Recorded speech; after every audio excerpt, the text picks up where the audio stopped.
Good morning. This is the Friday Fireside, and we are here with Jeff Greenfield. He is CEO of Provalytics. Jeff, how are you? I'm doing wonderful, Rick, and excited to be here today. That's terrific. And you are joining us from someplace in New Hampshire? Portsmouth, New Hampshire. New Hampshire is really not known for its coastline. We have 16 miles of it, and that's where we are, right over the border from Maine, about an hour north of Boston. Beautiful area. Cool, man. All right. So prior to getting Provalytics started, you were at Wide Orbit, and for a very long time, you were at C3. That's correct. Tell us what Provalytics is, which, by the way, happens to be a company name. You should be congratulated for this, that I could easily spell hearing it only once. Oh, that's fantastic. There aren't many trade names in this business that you can do that with. So, well, the kudos for that has to go to my wife, Cheryl. She was the one that came up with it. So I'm excited. She will love to hear that, Rick. She'll love to hear that. Okay. So what is Provalytics? Provalytics is answering the questions that marketers have as the atmosphere gets a lot worse in terms of measurement. We're at this point now where, we shifted. If you go back 12 years ago, as multi-touch attribution came to be, people shifted away from marketing mix modeling to MTA, that idea of building out the user journey, collecting as much data as possible. And you have this entire companies and brands that are all set on using user level data. And now back in those early days, there were holes. Back in the early days, we actually had tags up at Facebook even, but the walls came up. But we were able to build out probabilistic methodologies for that, since most of the data we were collecting was deterministic. Well, now, because of the Apple iOS changes and the upcoming cookie apocalypse, the Apple relay with the IP addresses, and now I just announced about a week or two ago, Firefox is now going to be stripping all the URL parameters, which prevents any tracker from working, even a Google Analytics. And add to all this, we're also at this crazy pivot point with Google Analytics, that Google Analytics is forcing everyone to shift over to GA4. So every brand in the world right now is in the midst of having to transition over. So the question becomes, now there's more holes in this deterministic journey. So what are we supposed to do? And if we look back to the world of marketing mix modeling has always been able to look at all of these channels put together.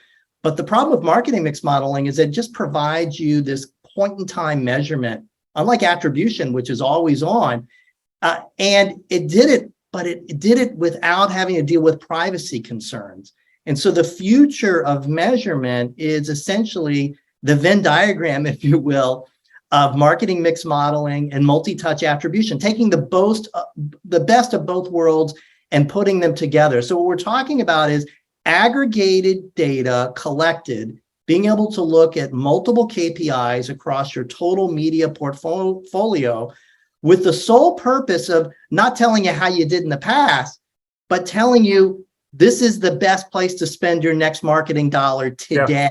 And that's really the key of what Provalytics is all about. All right. So here's the question. Through all of that, and you gave a mouthful. Can anybody understand all that? Well, what people can really understand is that the way that they've been going about buying media and targeting and measuring is about to make a drastic shift within the next 8 to 12 months with all of these changes. So that's the big thing, is that things are not going to stay the same way they are now. That's why if you start looking online, a lot of ad networks are talking about cookieless tracking. And all of these things. So in reality, what's happened is that digital has taken a step back in terms of their capabilities. At the same time, we see TV, because of the advent of OTT and CTV, has become digitized and has now come to the forefront. But even OTT, CTV tracking that we used to be able to do, where we would match IP addresses in the digital realm, that's on its way out as well too. So what I'm here to tell everyone is that the way that we've done business up to this point is about to change. And those of you who are listening, who are running right now GA and GA4, and you're looking at the differences between the two, you see that there's some differences there. So things are going to be different starting next year, drastically for those who are not prepared. All right, so let's talk about things getting different. The real big news, of course, in advertising is Netflix finally doing what everybody, including myself, thought they needed to do quite some time ago because they were going to run out of cash. They chose Microsoft, and I am one of those who believes that Microsoft has not had a happy relationship with television in the past. They've usually been way off target. They've been doing a lot of advertising work. They recently acquired Xandr. What does Netflix and Microsoft do to address the changes, or do you think that that partnership with Microsoft actually is how they address the changes on how advertising is going to be bought? Well, Netflix, and to go back a little bit, Netflix, even if they did have a lot of cash, as the hours of viewing increased, eventually they were going to be spending more money. And Wall Street is a publicly traded company, they always want more. Yeah. They want the numbers to go up and to the right. So we all knew that advertising, they were going to have to monetize the viewing hours somehow, some way. I think that when you look at the other potentials that were out there, and predominantly it was probably Google, Google's got a lot of issues attached to it. Google is similar to, if you will, Facebook, or Alphabet is similar to Facebook, because they've got these multitude of different properties, and there's a question of where that data actually goes and lives. Yeah. Microsoft has been slow moving, but really super smart. Not only did they acquire Xandr, and they waited until it was a bargain, but they also acquired LinkedIn. And don't forget, they also own Bing. It's not as used as much, but when you combine the usage of Bing with LinkedIn and all of these things, and they separate them, they're completely segregated within the company. Microsoft comes off as a much more sturdier, secure partner than does a Google. Really? Yeah, I definitely think that. I mean, you've seen a lot of companies that have moved over to G Suite, the Google equivalent of Word and email, but most of the larger enterprise companies are still using Microsoft Office. And I'm an Office user, and I admit 5 years ago it wasn't that great, and Teams is buggy as hell, but I hate Teams. It's gotten better.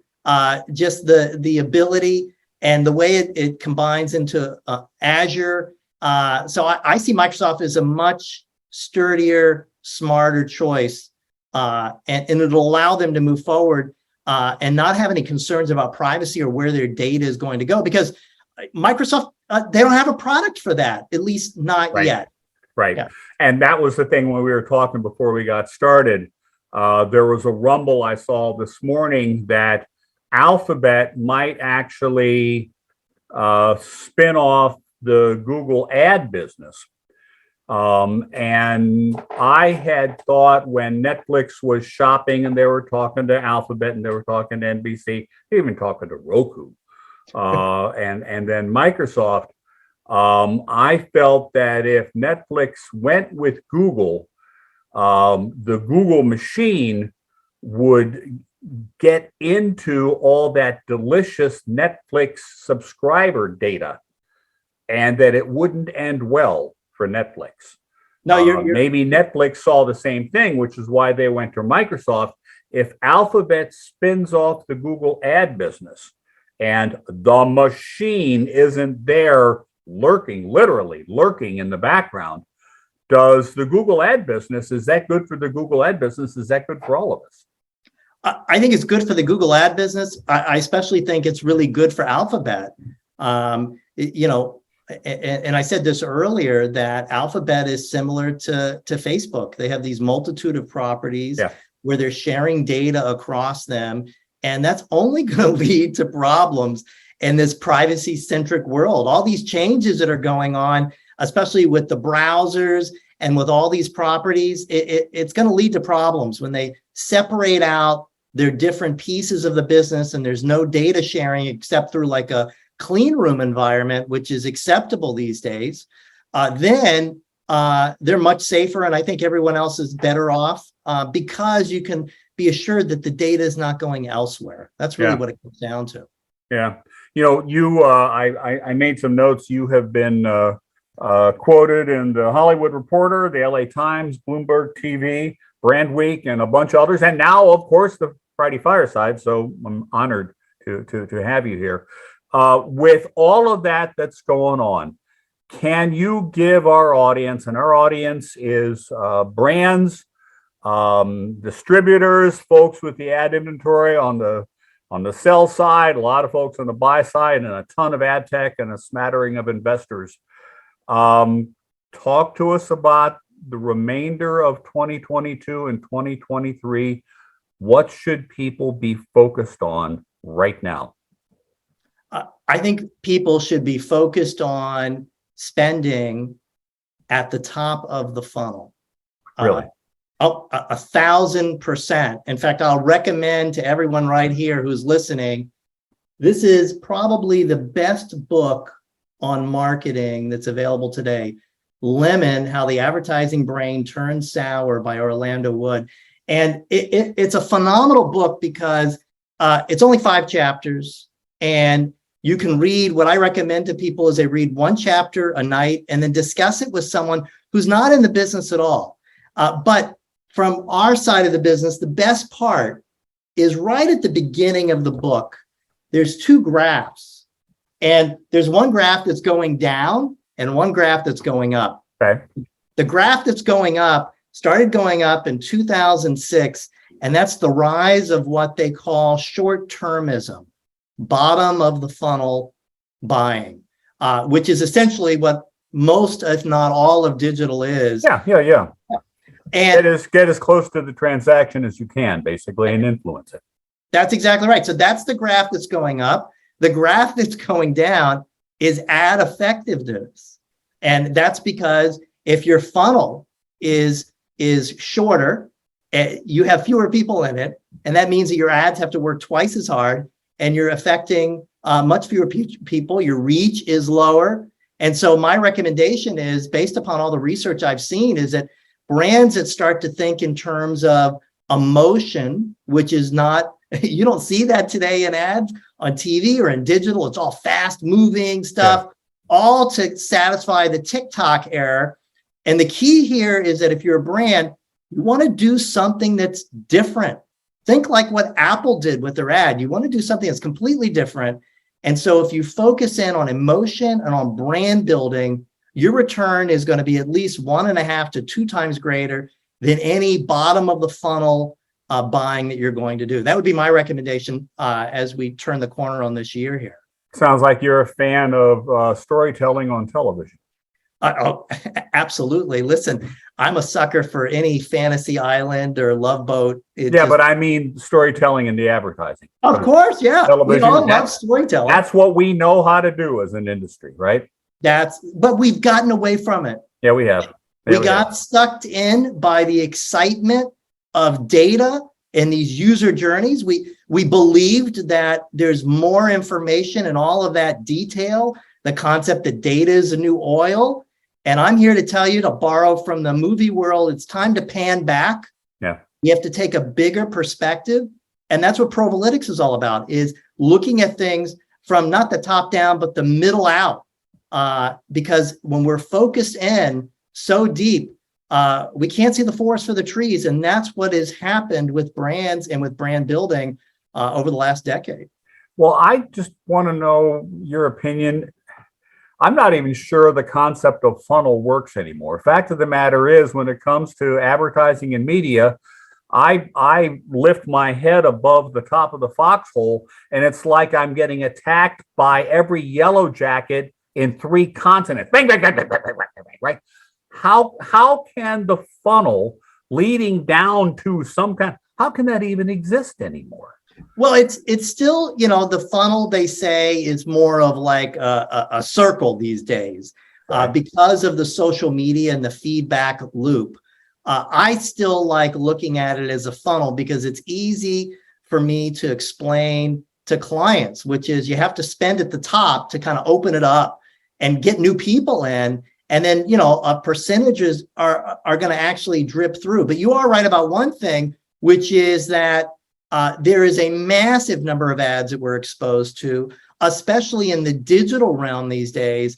So one of the things that brands should start to think about is if you're a New York agency or a New York brand, or if you're an LA agency or an LA brand, start looking at some of the media plans that they put together in middle America.